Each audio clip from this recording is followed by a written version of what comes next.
My dad and stepmom laughed when they got the house and land while I got an old turtle, but soon that turtle made me $35 million. I'm Jake, 24, living in a small rental house on the outskirts of Atlanta with my fiancée Emily. Not the dream setup, but we're making it work while saving for something better. Our place is tiny, just 2 bedrooms with walls, so thin you can hear the neighbor's TV through them, but it's ours for now. I work at Patterson Construction, spending my days measuring, hammering, and dreaming about the house I'll build someday. Emily teaches 3rd grade at the local elementary school and has this crazy talent for baking that makes our little kitchen smell like heaven most weekends. We've got this running joke about our financial strategy. Whenever we pass a fancy coffee shop, Emily nudges me and whispers, "Remember, we're saving for a palace, not a pumpkin spice latte." Then we go home and make our own coffee that tastes like dirt compared to the real thing. But hey, every $5 saved is another brick in our future home, right? Some nights, we sit on our creaky porch swing and sketch floor plans on napkins. Emily always insists on a massive kitchen with an island big enough to land a plane on, while I just want a decent workshop where I can build furniture without banging my elbows on the walls. Simple dreams, but they're ours. Mom died when I was 17. Cancer took her fast, barely 6 months from diagnosis to funeral. Dad, Roy to everyone but me, was remarried before Mom's side of the bed got cold. Vivian swooped in with her designer handbags and improvements for our family home. Within months, the place I grew up in didn't feel like mine anymore. Family photos disappeared, replaced by abstract art that looked like someone sneezed paint onto canvas. Mom's garden was ripped out for a hot tub that Vivian used exactly twice before complaining it was too outdoorsy. Then came Kyle, Vivian's son from her first marriage. A year older than me, but with the maturity of a middle schooler. He'd catch me looking at old photos and sneer, "Mama's boy needs a tissue?" Real charming guy. The only place that still felt like home was Grandpa's farm, about an hour outside Atlanta. 40 acres of the prettiest land in Georgia, with rolling hills, a pond stocked with bass that practically jumped onto your hook, and oak trees so old they probably witnessed the Civil War. The farmhouse wasn't fancy, just a 2-story white clapboard with a wide front porch where Grandpa would sit in his rocking chair, tap his foot to Elvis records, and sharing stories that got taller with every telling. Grandpa was something else. Korean War vet with more charm than a politician on election day. Tall and lean even in his 70s, with these massive hands that could fix anything but were gentle enough to tend his prized tomatoes. He had this way of making you feel like whatever you had to say was the most important thing he'd heard all day. My favorite memories are Thanksgiving at the farm. Grandpa teaching me how to deep fry a turkey without burning down the barn, a lesson that involved more colorful language than should be used around holiday food, while Grandma Marjorie made pecan pies from pecans we'd gathered ourselves. After Grandma passed, Grandpa kept those traditions alive, though he never could get her pie crust quite right. Too much love in her hands, he'd say. Can't measure that in a recipe. Kyle would mock me mercilessly for spending weekends at the Dirt Palace instead of hanging out at the mall or whatever suburban kids did for fun. But nothing beats sitting around a bonfire with Grandpa, listening to him talk about the stars like they were old friends who visited every night. And then there was Marge, the most magnificent sulcata tortoise you've ever seen. Grandpa got her as a hatchling back in the 80s, a gift from Grandma on their 30th anniversary. Your grandmother said she wanted to give me something that would outlive us all, just like our love. Grandpa told me once, his voice catching just a bit. She sure nailed that one.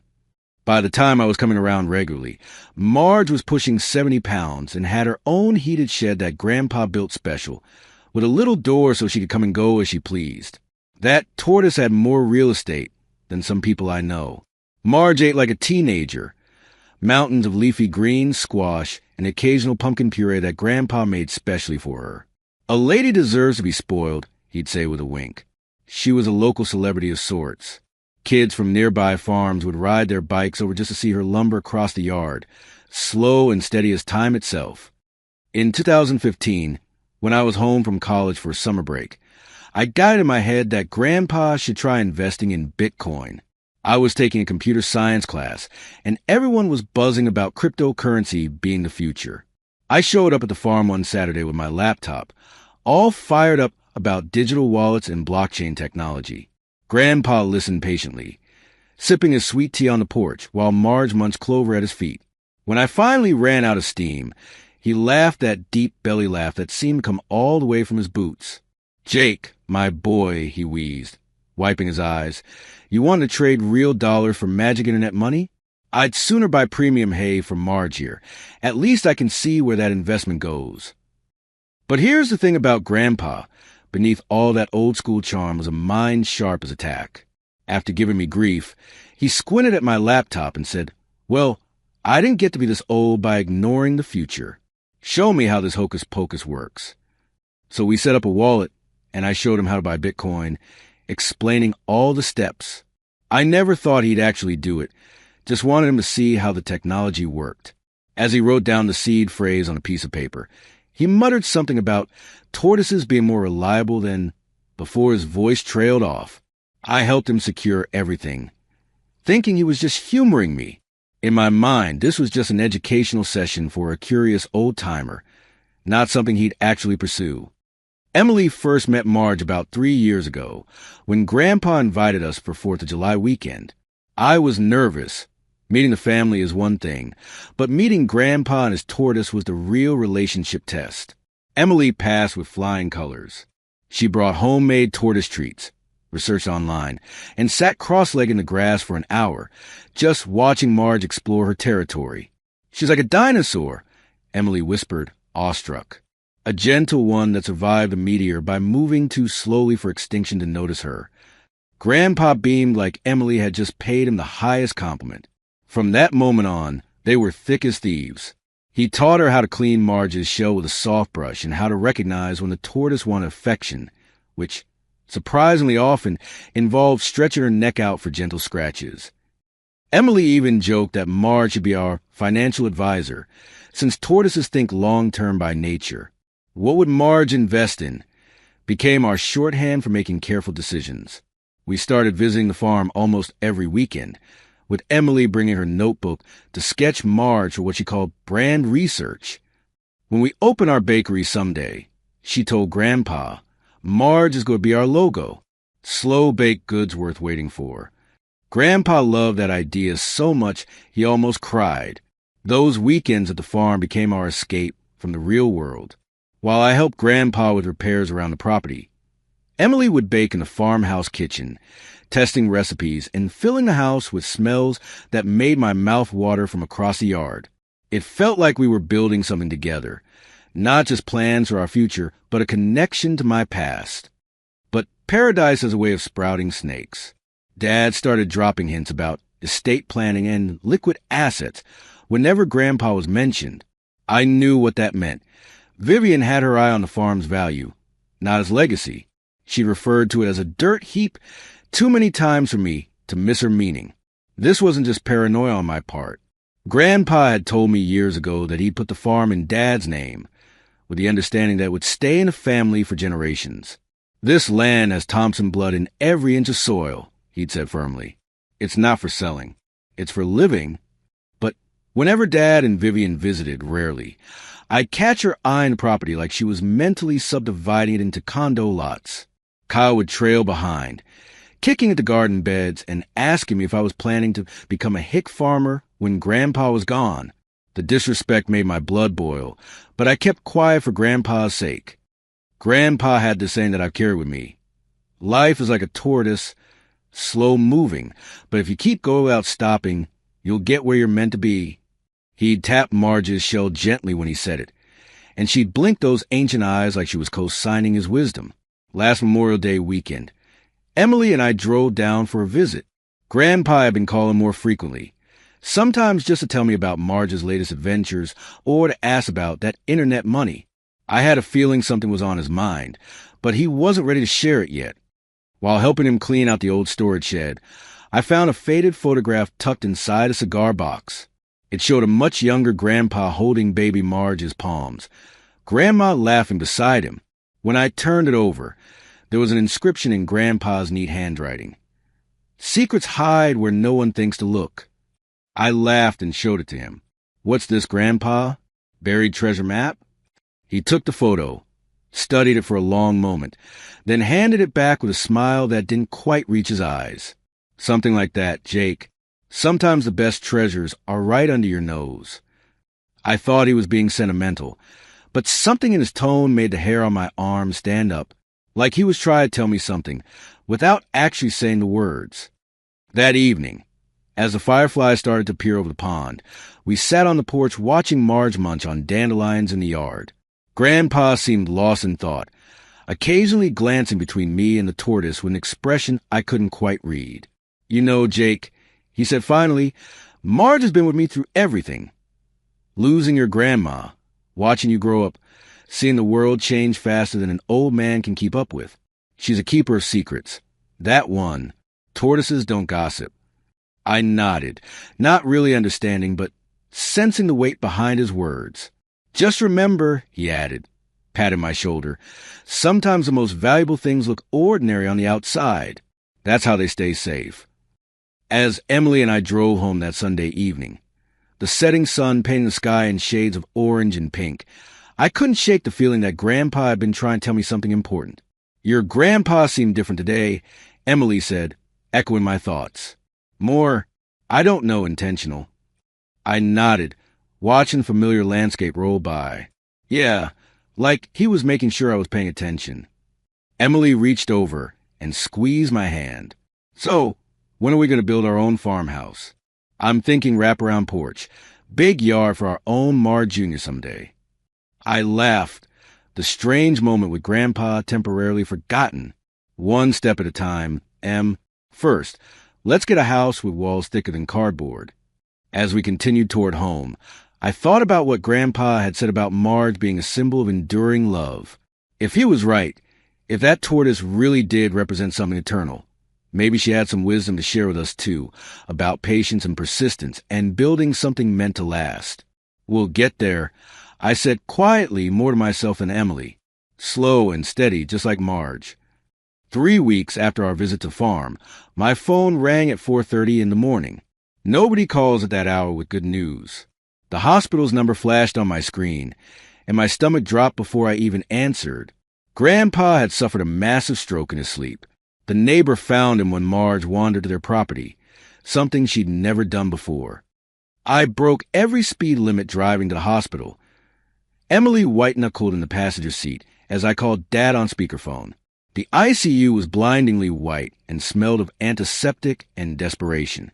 Grandpa looked small in a hospital bed, tubes and wires connecting him to machines that beeped with mechanical indifference. His weathered farmer's hands lay motionless on the stiff white sheets. The doctor spoke in that carefully measured tone they must teach in medical school, serious but not without hope. Words like critical condition and next 48 hours floated around me like debris in a flood. I nodded at appropriate intervals, but my mind was elsewhere, remembering Grandpa teaching me to fish, to change a tire, to stand up straight and look people in the eye. Dad and Vivian showed up an hour later. Dad looked genuinely shaken.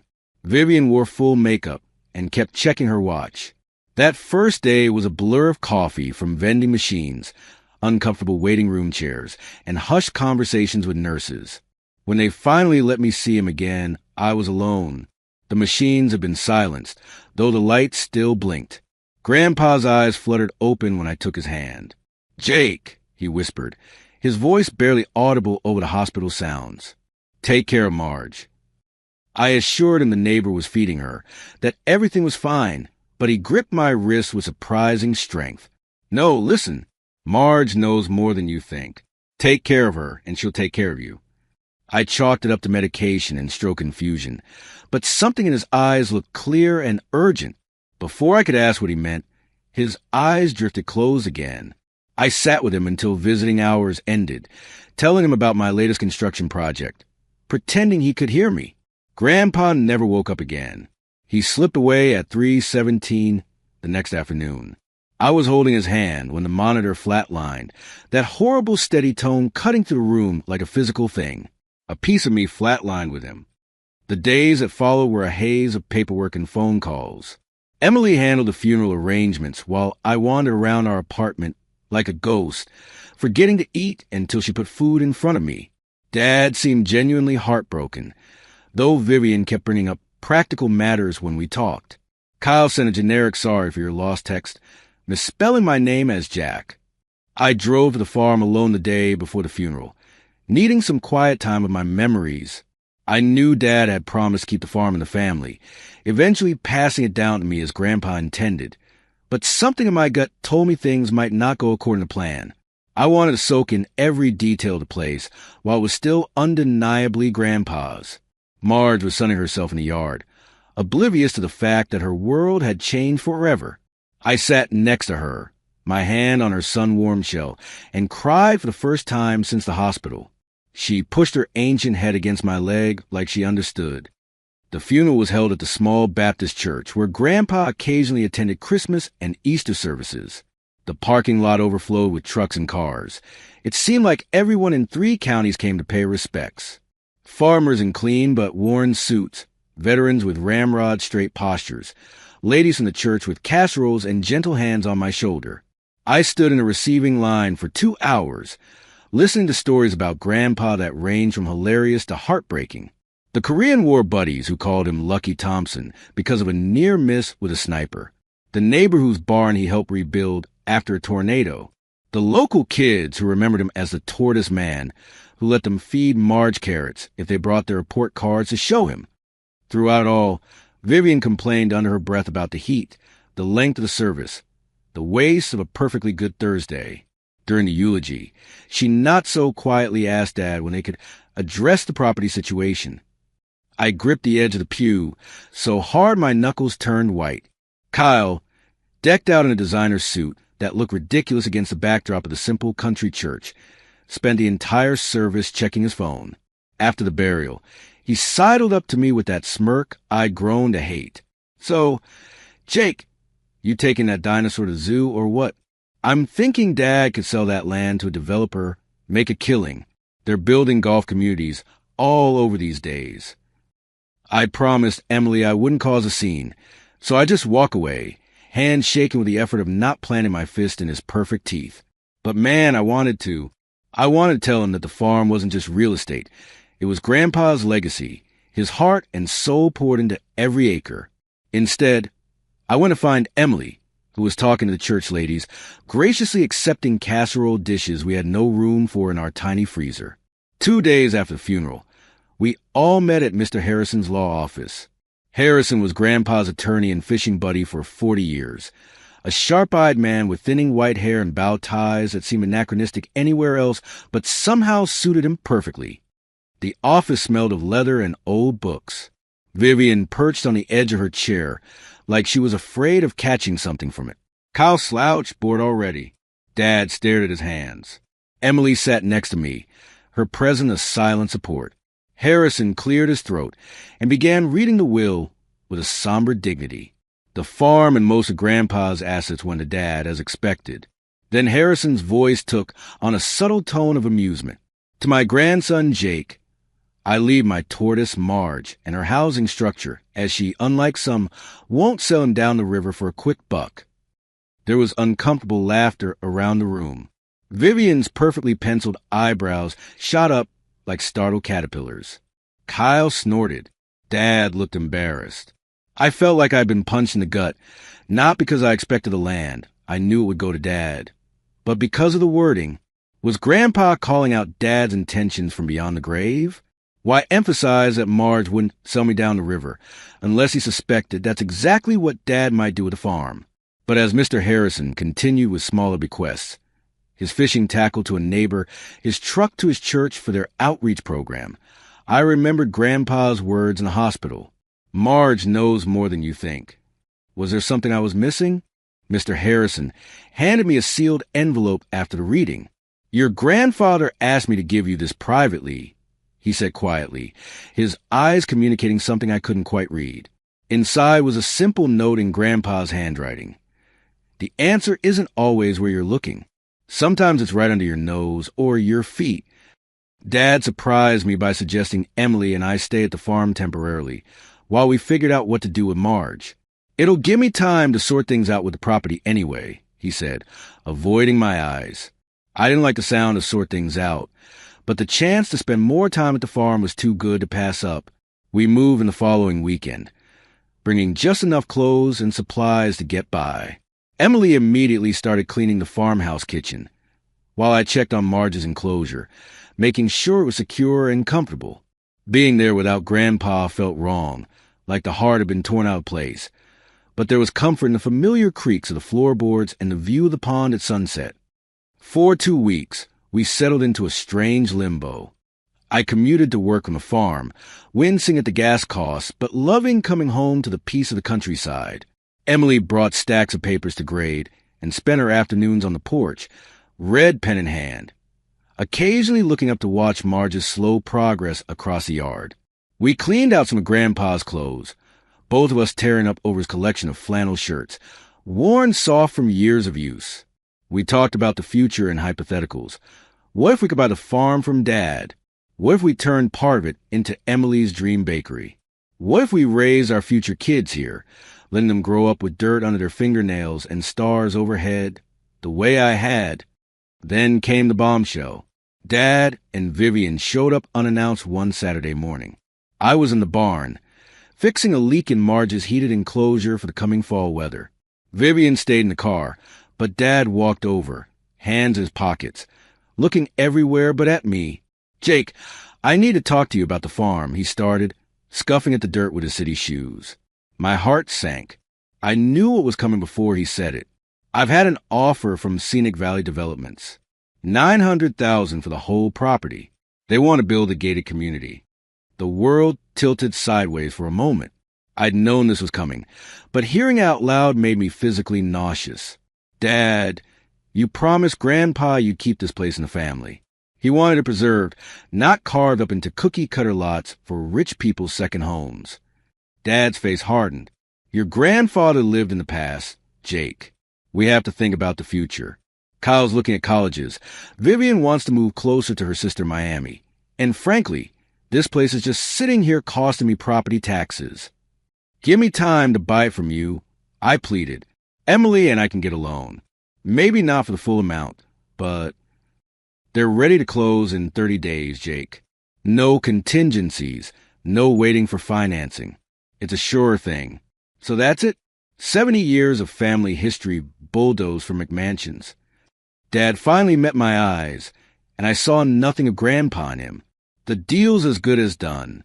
You've got 2 weeks to get your stuff and your tortoise out of here." I watched him walk back to the car where Vivian waited, her face alight with triumph. They drove away in a cloud of dust, leaving me standing in the barn doorway, shaking with a rage so complete it felt like grief. Emily found me there an hour later, still staring at the dirt driveway like I could turn back time by sheer force of will. She listened without interrupting as I told her what happened, then wrapped her arms around me. "We'll figure this out, Jake. We always do." That night, we sat at the kitchen table making plans. We have to move Marge to our place in town, which meant finding a way to create a proper habitat in our postage stamp backyard. We need a truck to transport her heated shelter, which wasn't designed to be portable.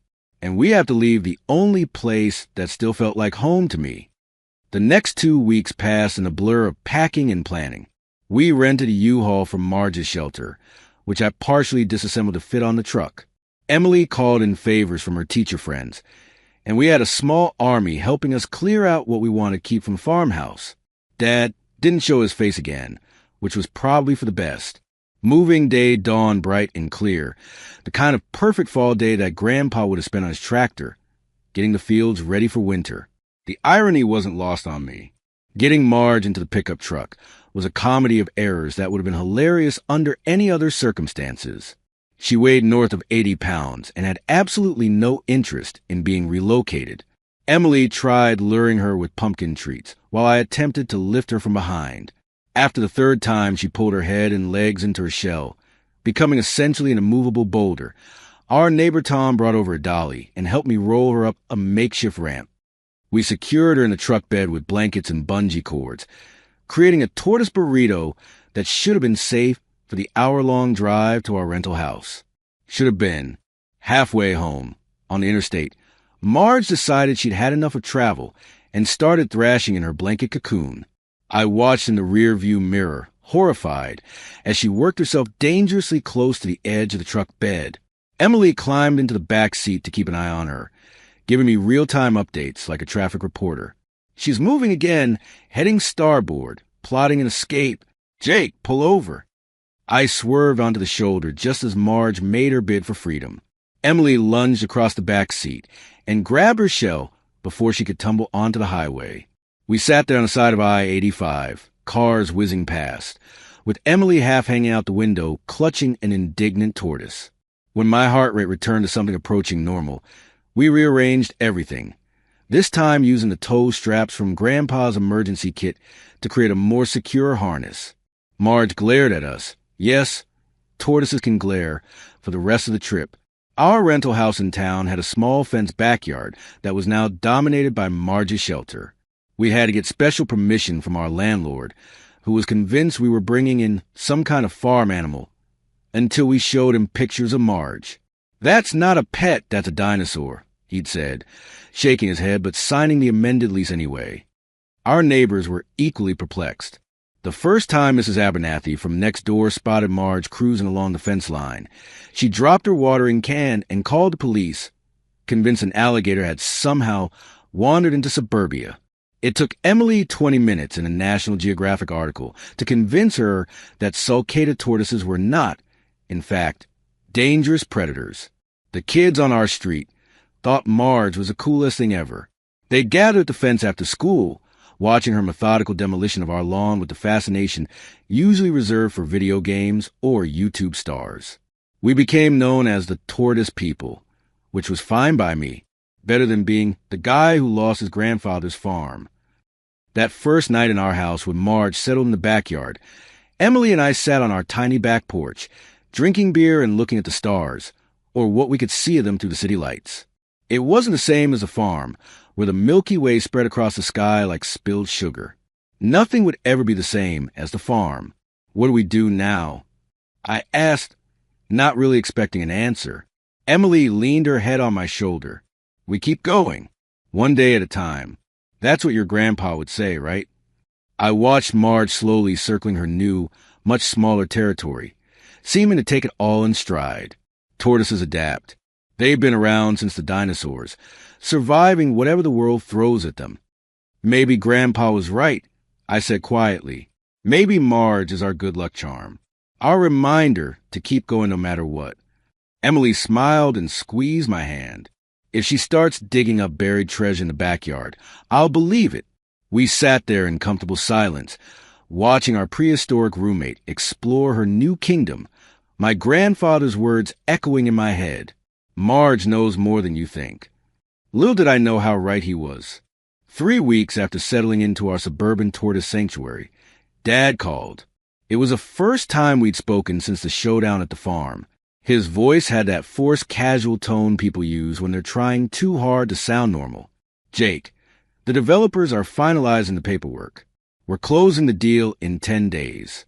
There's still some of your grandfather's personal stuff in the storage closet that I didn't have time to sort through. If you want any of it, you need to come get it this weekend before we clear everything out. I've been expecting this call, but it still felt like a knife twist. Emily offered to come with me, but I needed to do this alone.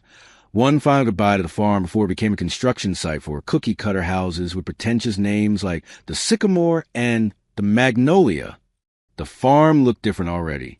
The grass was overgrown, and someone had put up survey stakes with bright orange ribbons fluttering in the breeze. Coming soon. Scenic Valley Estates' sign stood at the entrance to the driveway. I wanted to run it over with my truck. Dad met me at the farmhouse, maintaining a careful, neutral expression. He gestured to a cardboard box on the porch. That's most of it. Some records, his old dog tags, a few photographs. I left his clothes at Goodwill. I couldn't even look at him. Thanks, I muttered, picking up the box. It was lighter than I expected, as if a man's entire life should weigh more somehow. Jake, Dad started, his voice hesitant. I know you're upset about the farm, but don't. I cut him off. Just don't. You made your choice. I walked back to my truck, the box clutched to my chest, ignoring whatever he called after me. The The past was being bulldozed away, and there was nothing I could do about it. Or so I thought. Back home, Emily helped me sort through the box on our living room floor. Grandpa's vinyl Elvis collection, every album from Elvis Presley to Moody Blue, his battered leather wallet, still containing his fishing license and a faded photo of Grandma, his Korean War dog tags, the metal worn smooth from decades of handling, and at the bottom, a sealed envelope with my name written in his shaky handwriting. Inside was a single sheet of notebook paper with 5 words, "Trust Marge, my best hiding place." Emily read it over my shoulder and frowned. "What do you think he meant?" I shook my head. No idea. Grandpa loved his riddles. We played Love Me Tender on our portable record player, one of the few Elvis songs Emily could tolerate, and brought the records outside where Marge was soaking up the late afternoon sun. It felt right somehow, like Grandpa was there with us, tapping his foot to music, while Marge did her slow-motion patrol of our tiny yard. "We should clean her shell," Emily suggested. "Your grandpa always said it was important for their health." I fetched a soft brush and shell conditioner from the supplies we'd brought from a farm. Grandpa had been so particular about Marge's care routine that I'd made sure to grab all her maintenance items when we moved her. It was one of the few times I've been thankful for his obsessive tortoise care lectures. As Elvis crooned about tender love, Emily and I took turns gently brushing Marge's shell. The familiar activity brought a lump to my throat. Muscle memory had me reaching for the old tin cup Grandpa used to rinse the shell, expecting to hear his gravelly voice explaining for the 100th time why shell care mattered. "You're doing great, Marge," Emily murmured, as the tortoise stretched her wrinkled neck in contentment. "Your grandpa will be proud, Jake." I was focused on a particular section of Marge's carapace when something caught my eye, faint markings that I'd never noticed before. At first, I thought they were just natural variations in the shell pattern, but as I looked closer, they seemed almost deliberate. "And do you see this?" I pointed to what looked like tiny etched lines on one of the large scuts near the back of Marge's shell. Emily leaned in, squinting. "Are those letters?" I grabbed my phone and turned on the flashlight, angling it to create shadows that made the markings stand out. Sure enough, there were characters etched so faintly you'd never notice, unless you were specifically looking for them. "What the hell?" I muttered, trying to make sense of the pattern. Did someone carve graffiti into my tortoise? Emily's eyes suddenly widened. "Jake, these aren't random marks. This looks like a seed phrase." My brain took a moment to catch up. "A what?" "A seed phrase. For Bitcoin. Remember how you showed your grandpa how to set up a wallet? These look like the recovery words." Emily had gotten into crypto briefly during college. Nothing serious, just enough to understand the basics. I stared at the markings in disbelief. The memory of that summer day in 2015 came rushing back, showing Grandpa how to set up a wallet, him muttering about tortoises being reliable. Had he actually used Marge's shell as a high-tech hiding place? "Holy shit," I whispered, tracing the faint letters with my fingertip. "Grandpa, you crafty old man." Emily was already grabbing her laptop. "Let's see if we can read all of them. Some are really faint." For the next hour, we carefully photographed Marge's shell from different angles, using various lighting to highlight the etched words.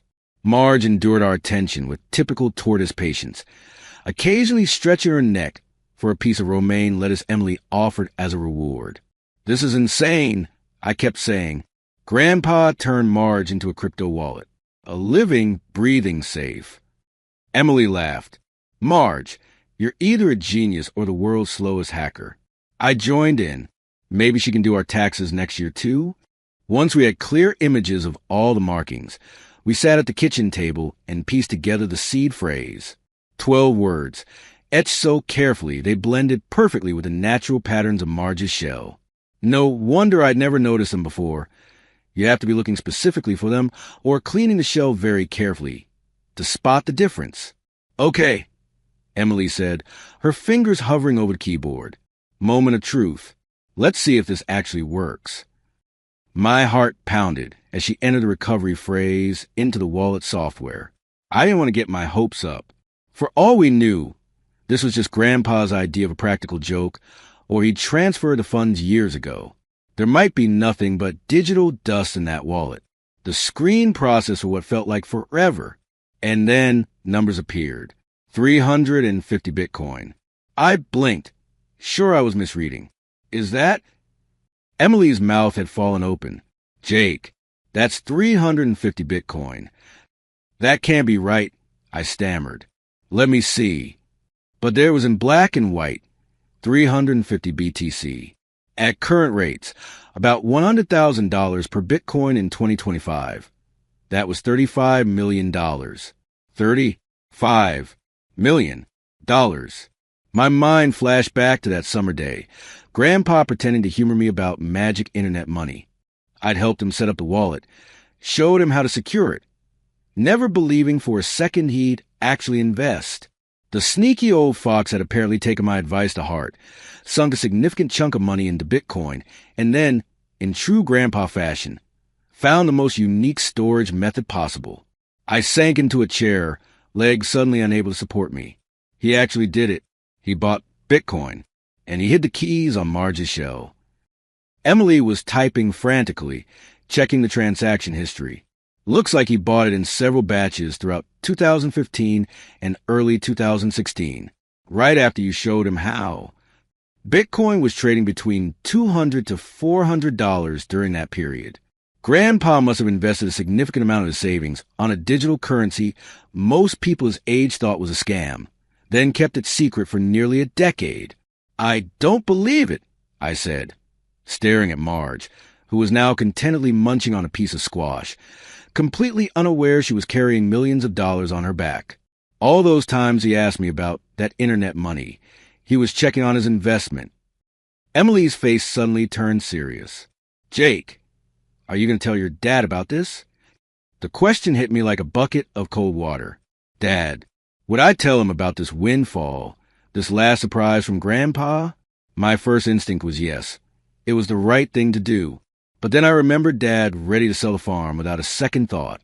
Vivian planning a vacation home in Miami. The developer's sign already at the end of the driveway. The broken promise to keep the property in the family. He gave Marge to me. I said slowly, specifically to me, the will made that very clear. And he hid the seed phrase on her shell, where only someone who really cared for her would find it. Emily nodded. Marge is legally yours according to the will. And obviously anything attached to her is yours too. We sat in silence for a long minute, the implications sinking in. The same dad who couldn't honor his promise to his own father was now closing a deal to erase our family's heritage for a payday. Meanwhile, Grandpa had secretly arranged for me to receive something far more valuable than I could have imagined. What would you do? I asked Emily finally. She took her time answering, which was one of the things I loved about her. Emily never rushed important decisions. I think, she said carefully, that your grandfather wanted you to have this. He put the seed phrase on Marge for a reason, and your dad already made his choice when he decided to sell the farm. I knew she was right. This wasn't about revenge or greed. This was Grandpa's final gift, his way of ensuring that at least one part of his legacy would continue the way he intended. Let's cash out a small portion, I suggested, just to make sure this is real and to give us some breathing room. The rest we can hold on to. It might be worth even more in the future. Emily agreed, and we spent the next few hours setting up accounts and moving 50 Bitcoin, about $5 million, to a more accessible platform. It felt surreal, like we were playing a game with Monopoly money. But the confirmation emails kept coming, and by midnight, we had initiated a transfer that would put serious money in our bank account. I couldn't sleep that night. I kept thinking about Grandpa and his tortoise and the incredible foresight he'd had. Had he somehow known that Dad would break his promise? Had he planned this all along as a backup? The next morning, I sat with Marge in the backyard, watching her methodically demolish a head of romaine lettuce. You knew all along, didn't you? I said to her, carrying around millions while we worried about making rent. Marge blinked her ancient eyes at me and continued chewing. Tortoises don't rush, and they don't worry about tomorrow. They just keep moving forward at their own pace. The bank called 3 days later to verify the large deposit. The money was real. We had access to it. I kept checking the account on my phone, expecting it to disappear, but there it was, enough money to change our lives completely. Emily and I spent the weekend in deep discussion about what to do next. The obvious choice was to buy a house. Our dream had always been to own our own place, but now we could do so much more. We should invest most of it, Emily said sensibly. Make it work for us long term. But I couldn't stop thinking about the farm, about the pond where I'd learned to swim, the trees I climbed as a kid, the fields where Grandpa had taught me to drive a tractor. All of it about to be carved up and covered in vinyl-sided houses with 2 small yards and neighbors who would never know the history beneath their feet. What if we bought back the farm? I said suddenly. Emily looked up from her notebook where she'd been drafting a financial plan. Is that even possible? Your dad already has a deal with the developers. They haven't closed yet. I pointed out. Dad said they're finalizing the paperwork. But the deal isn't done. What if we offer more? Not all of it. That would be crazy, but enough to make Dad reconsider. She studied my face. Is that what you really want? To go back to the farm? I nodded, surprised at myself at how certain I felt. It's not just about what I want. It's about what Grandpa wanted. He loved that land. He never wanted it sold off for development. And now, thanks to him, we might be able to keep his wish alive. Emily smiled that slow, thoughtful smile that always made my heart skip. Poetic justice, using the Bitcoin windfall to save the farm. We could still do some of the other things. I added quickly. Set aside money for our future. Maybe even that bakery you've always wanted. But the farm, that feels like what we're supposed to do with this gift. We stayed up late again, running numbers, researching what it would take to manage the property, dreaming bigger dreams than we'd ever allowed ourselves before. By morning, we had a rough plan. If we offer $1.5 million, that's a lot more than developers, Emily calculated. Your dad would be crazy to turn that down. I was absolutely confident Dad would take the offer. Money talks, after all, and we'd be offering substantially more than the developers. With that much extra cash on the table, it was practically a done deal. And if it worked, we'd be honoring Grandpa's memory in the best way possible. You know what this means, Emily said, her eyes sparkling with excitement. If we pull this off, Marge gets to go home. The tortoise in question was sunning herself by the fence, oblivious to the life-changing discussions happening around her. I looked at her with new appreciation, not just as Grandpa's beloved pet, but as the unlikely guardian of our future. Grandpa always said that the real treasures aren't things you can hold in your hand, but the things you hold in your heart. I mused, watching Marge's slow, deliberate movements. But I gotta say, $35 million in Bitcoin doesn't hurt either. Emily laughed and leaned her head on my shoulder. So we're doing this? We're really going to try to buy back the farm. I wrapped my arm around her, feeling more certainty than I had in months. Yeah, we're doing this. If we get the farm back, it'll be the best revenge possible. And the best gift to your grandfather's memory, Emily added softly. Marge continued her leisurely patrol of the yard, carrying millions in cryptocurrency on her ancient shell, while we planned how to reclaim the legacy that should have never been for sale in the first place. Grandpa would have loved the irony. The tortoise that everyone underestimated, slowly but surely saving the day. Slow and steady really does win a race. The morning after we decided to buy back the farm, I called Mr. Harrison. His secretary seemed surprised to hear from me so soon after the will reading, but she put me through immediately. Jake Thompson, what can I do for you, son? Harrison's voice had that particular warmth reserved for people who've known you since you were knee-high to a grasshopper. I took a deep breath. Mr. Harrison, I'd like to buy my grandfather's farm, the one my dad is selling to developers. There was a pause, then a low chuckle. Well, now that's interesting. You got the funds for something like that? Yes, sir, I do. And I need your help to make it happen without my dad knowing it's me buying it. Another pause. Your grandfather would be proud. Come to my office tomorrow morning, 9 sharp. And Jake, bring all the documentation you have for these funds. Emily went with me to Harrison's office, both of us dressed in our Sunday best, as if somehow looking professional would make our wild plan more legitimate. Mr. Harrison listened without interrupting as I explained about the Bitcoin, showing him the wallet balance on my laptop. If he was surprised by our newfound wealth, he didn't show it, just nodded and took notes in his precise handwriting. "So you want to create a shell company to purchase the property without your father knowing it's you," he summarized, leaning back in his chair. "And you want to offer more than the developers." "That's right," I confirmed. "Can you help us?" A slow smile spread across his face. "Jake, I've been practicing law in this county for 43 years. I've helped your family through 3 generations. And let me tell you something.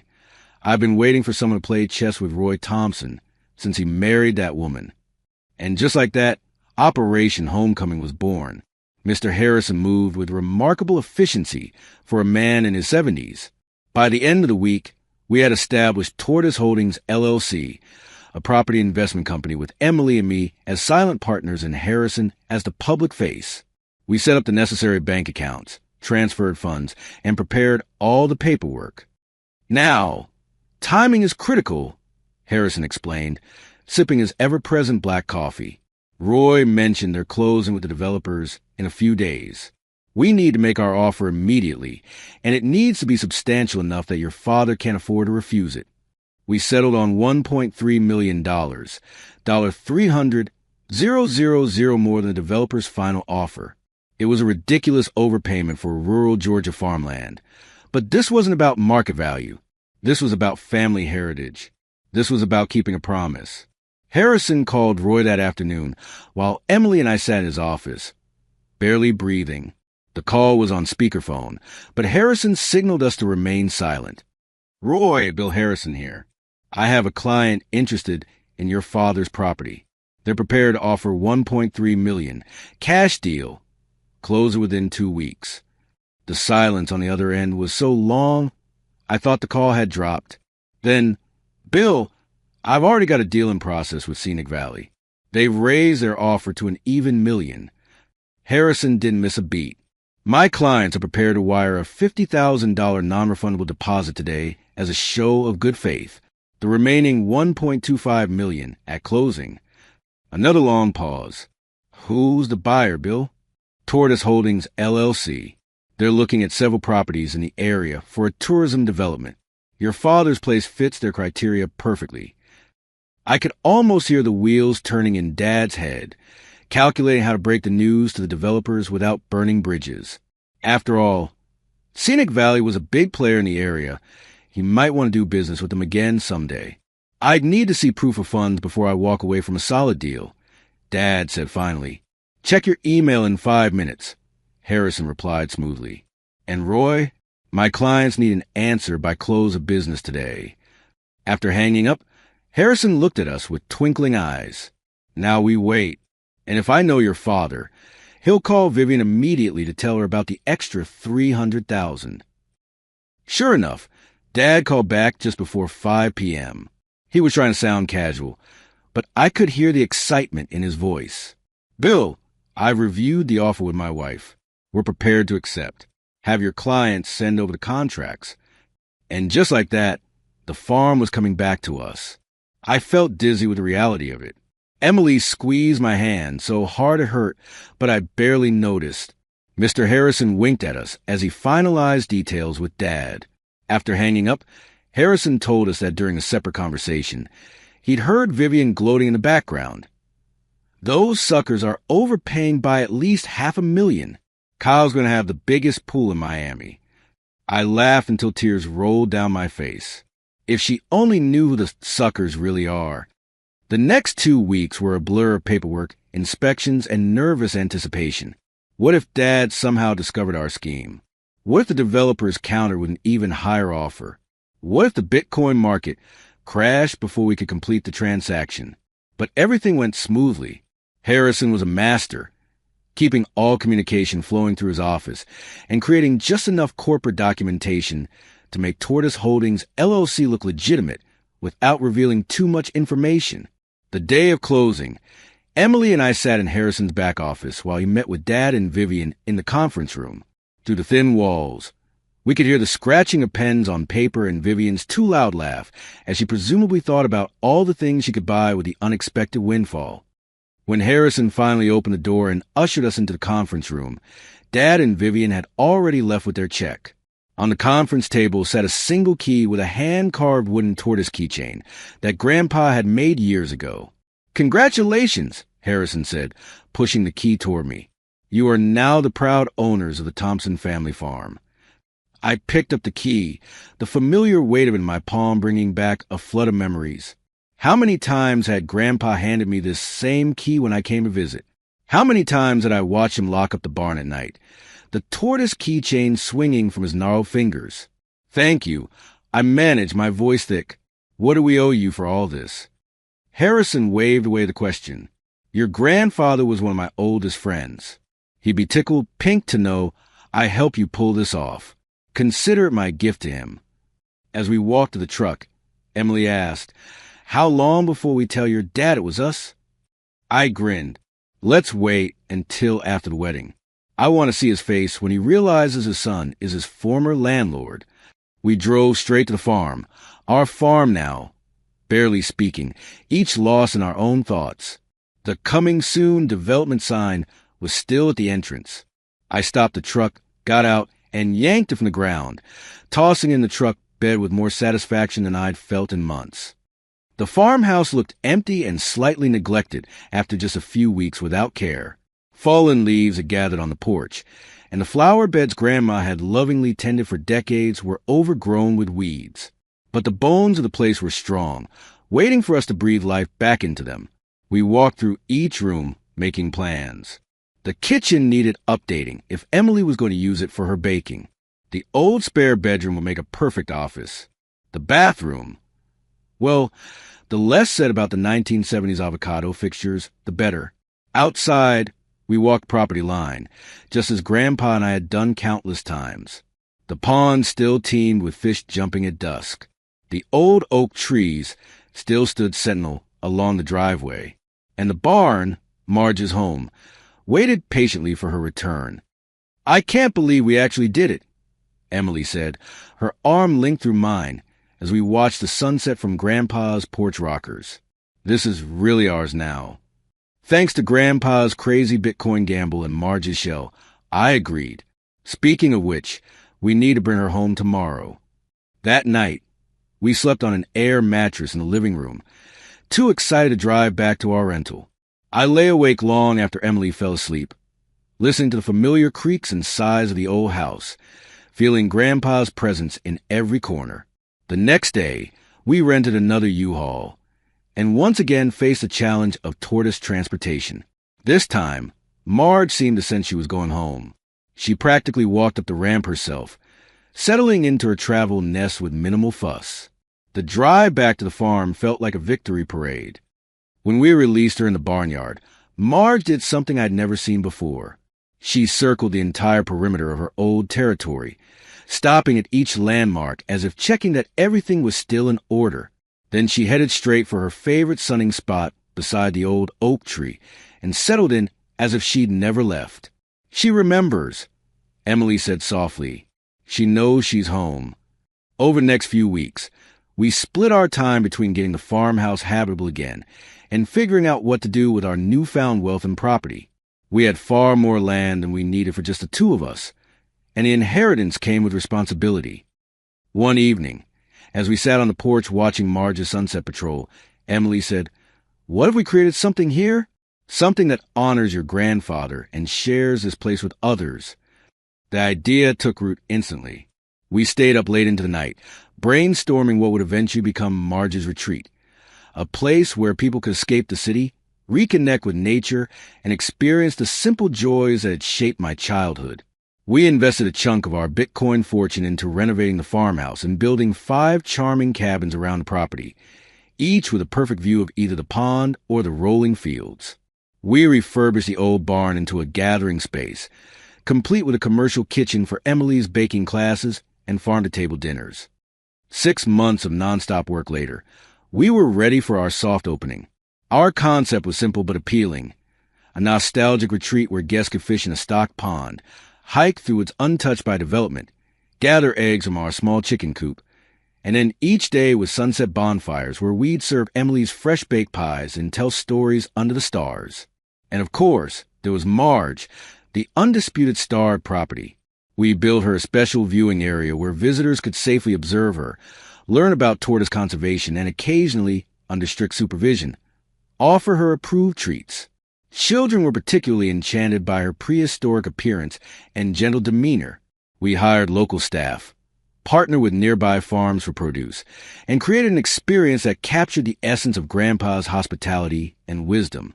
Every cabin featured hand-carved wooden tortoises as part of the decor, and the main lodge displayed enlarged photographs of Grandpa with Marge throughout the years. Our marketing was simple: a website showcasing the natural beauty of the property, a catchy tagline, slow down, breathe deep, live like a tortoise, and a logo featuring Marge's distinctive silhouette. We targeted stressed-out city dwellers from Atlanta who were looking for an authentic country experience without roughing it too much. To our amazement, we booked solid for our first 3 months within days of launching the website. It turned out that plenty of people were willing to pay premium prices for a homemade pie, starry skies, and a chance to meet a tortoise with a personality bigger than her shell. We kept our identities as the owners of Tortoise Holdings, LLC, completely secret. The locals knew us as a young couple who bought the old Thompson place, but they didn't know we were a mysterious LLC that had outbid the developers. We figured we'd reveal the truth eventually, but for now, we enjoyed our little secret. The first year of Marge's retreat exceeded all our expectations. We expanded from summer operations to year-round, adding fall harvest festivals, winter cabin retreats with comfort food cooking classes, and spring wildflower tours. Emily's bakery classes became so popular we had to add extra sessions, and her pecan pie won the county fair blue ribbon that Grandma had claimed for years. We reinvested much of our profit back into the local community, establishing a scholarship fund for rural kids interested in sustainable agriculture or culinary arts. We named it the Marjorie Thompson Memorial Scholarship, after both Grandma and our tortoise benefactor. As for Marge, she took to her celebrity status with typical tortoise dignity. On warm days, she held court in her special garden, accepting offerings of organic produce from adoring fans and posing for countless photographs. We even created a special Marge Cam on our website so regular visitors could check in on her between trips. Emily's favorite part of our new life was what she called tortoise philosophy time. Every evening, after the guests had retired to their cabins, we'd sit with Marge during her evening lettuce snack and reflect on the day. "Your grandpa had it right," Emily said one such evening, as fireflies began to appear over the pond. "A real home isn't just about the building or the land. It's about where your heart is. And my heart is here, with you and this quirky tortoise who changed our lives."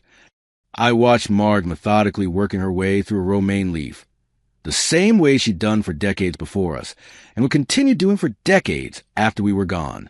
There was something comforting in her constancy, her unflappable tortoise determination.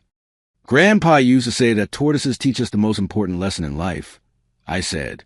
"They remind us that it's not about how fast you go, but about persisting when the path gets tough. They're survivors because they never quit."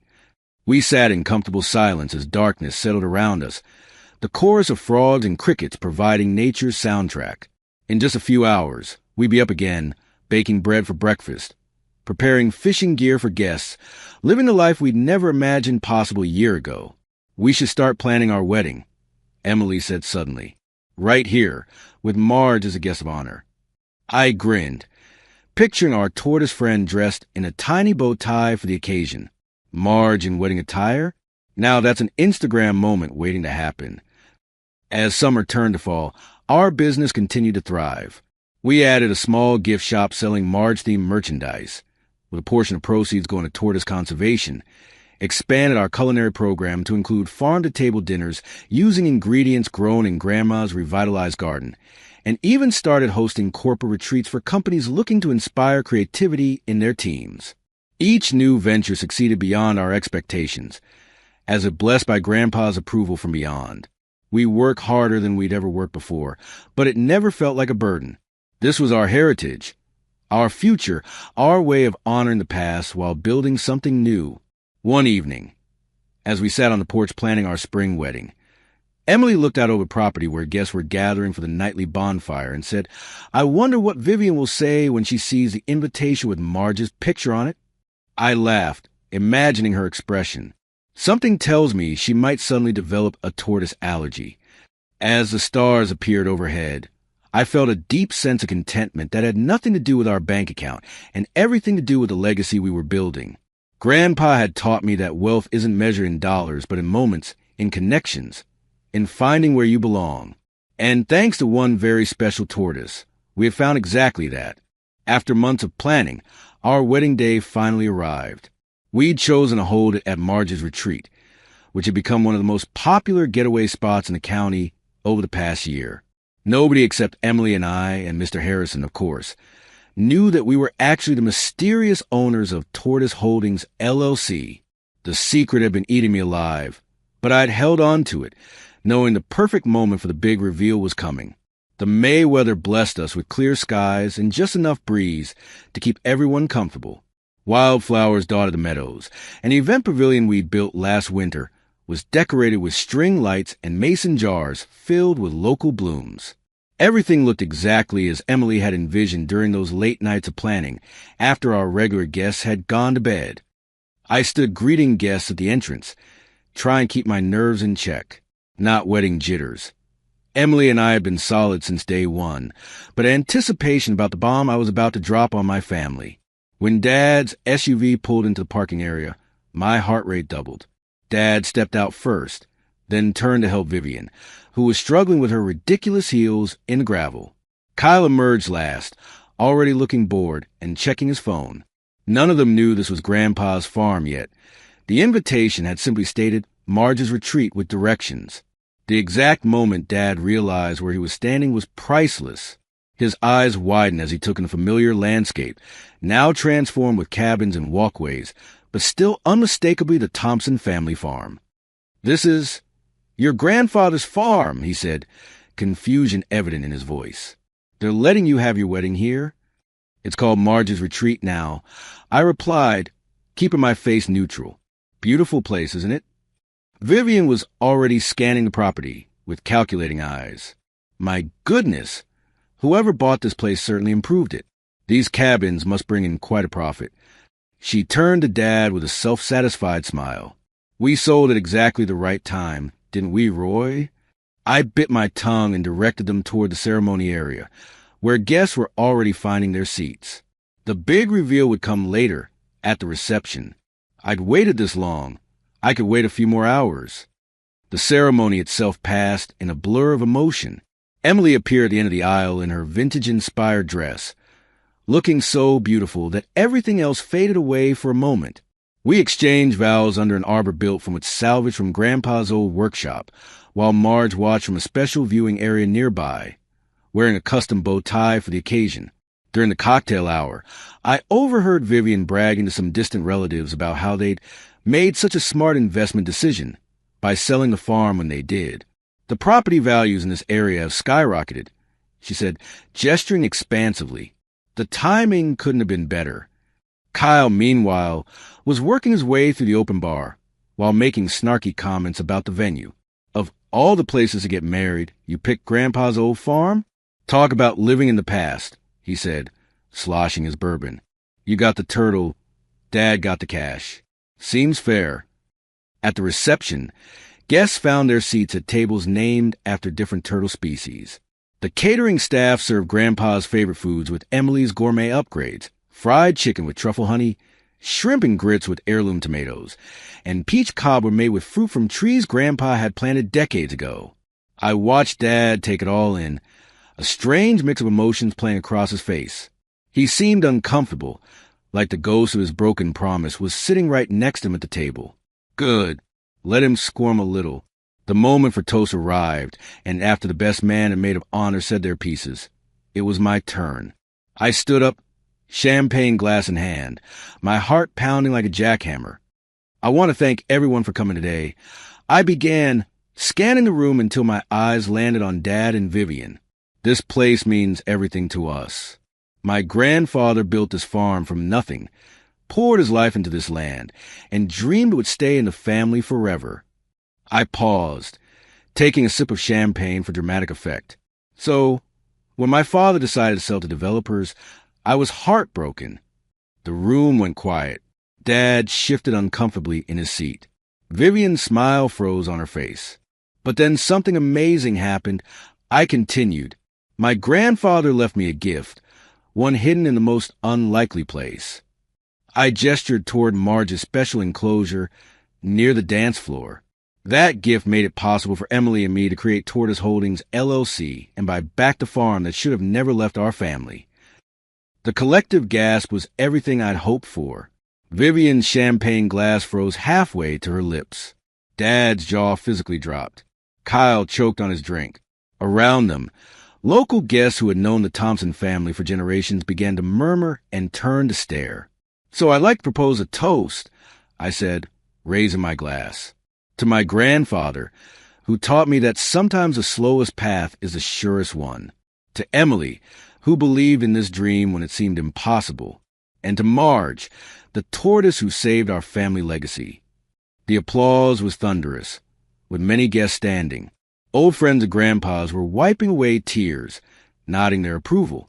My family table, meanwhile, looked like a museum of frozen expressions. Before anyone could respond, one of the waiters passing by our family table accidentally let slip, "Congratulations again on a successful first year, Mr. Thompson. Everyone on staff is so proud to work for you and Mrs. Thompson." If the room was quiet before, now it was dead silent. Vivian's face went from shock to livid in seconds. "You tricked us," she hissed, loud enough for nearby tables to hear. "You deliberately deceived us." I leaned forward slightly. "No, Vivian, you deceive yourselves, selling my grandfather's dream for a quick profit." Dad hadn't said anything yet.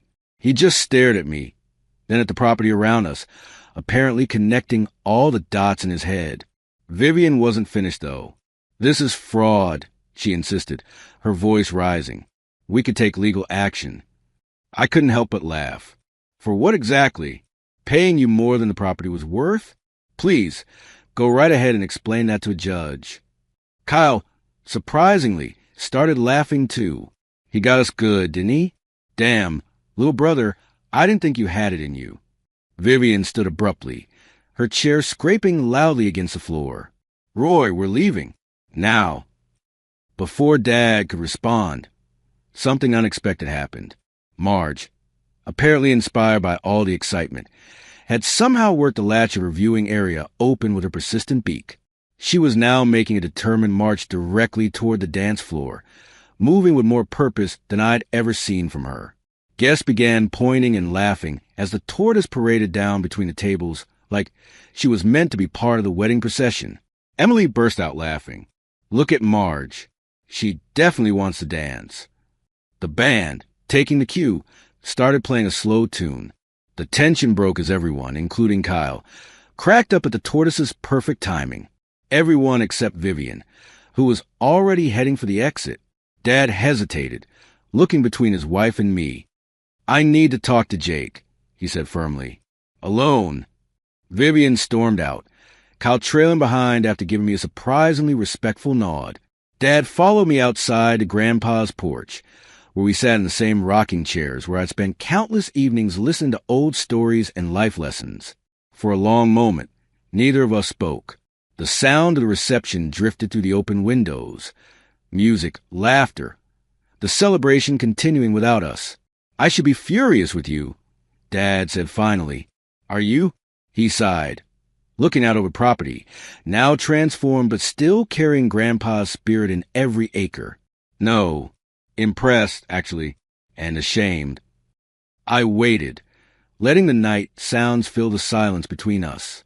Crickets chirped in the distance, a sound that had been the soundtrack to my childhood summers on this very porch. "I broke my promise to your grandfather," Dad continued, his voice rough.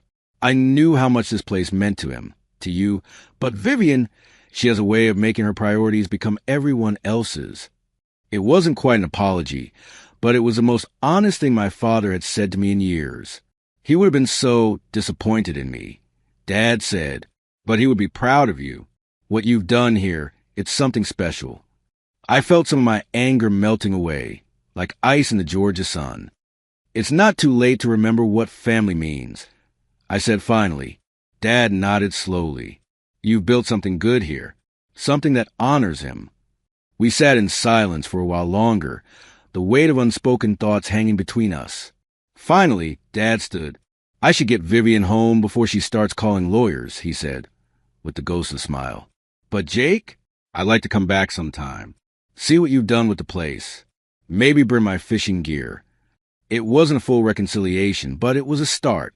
"The bass are still biting in the pond," I said, "just like when Grandpa taught us."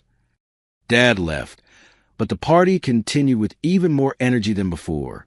Local guests were thrilled that the Thompson farm had stayed in the family after all, and the celebration lasted well into the night. Marge became the unofficial star of the reception, holding court near the dance floor, accepting lettuce offerings from tipsy well-wishers. Later, when most guests had departed and Emily and I swayed alone under the stars, she whispered, "Do you think your grandfather somehow planned all this?" The Bitcoin, the seed phrase on Marge's shell, it's like he knew what would happen. I thought about it, remembering Grandpa's cryptic comments, his careful instructions about caring for Marge, his insistence that I learn about cryptocurrency that summer. "Maybe not exactly this," I said, "but he always planted seeds for the future. That's what good ancestors do." 1 year later, on our first anniversary, Emily and I sat on the dock by the pond, watching the sunset paint the water gold. Between us, Marge munched contentedly on dandelion greens, while our 3-month-old daughter Marjorie slept peacefully in her carrier. Dad had visited twice that year, each time staying a little longer, slowly rebuilding our relationship brick by brick. He'd even fixed up Grandpa's old fishing boat and taken it out on the pond.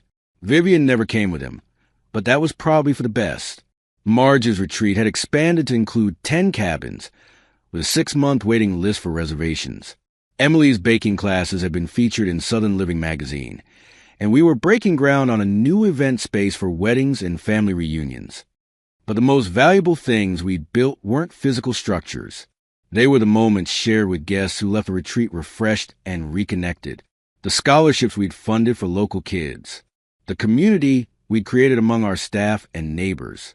The family traditions we were passing down to little Marjorie, who already showed signs of inheriting her namesake's determination. "What do you think Grandpa would say if he could see all this?" Emily asked, leaning her head on my shoulder. I watched as Marge slowly made her way toward the water's edge, steady and unhurried, just as she'd done for decades before any of us were here and would continue to do long after we were gone. He'd probably say something like, "Life is like a tortoise, slow, sometimes difficult, but if you keep loving what matters, it'll always lead you home." As if in agreement, Marge turned her ancient head toward us, blinking serenely in the fading light. In that moment, I felt the circle complete itself, past, present, and future connected to one extraordinary tortoise and the invisible threads of family love that, like Marge herself, proved resilient enough to survive almost anything. The Bitcoin fortune that had made it all possible was just a tool, a means to an end. The real inheritance from Grandpa was what he'd taught me about persistence, about keeping promises, about holding tight to the things that matter most. And as the first stars appeared overhead, with my wife and daughter beside me and our tortoise friend standing guard, I knew with absolute certainty that I was exactly where I was meant to be, home, in every sense of the word.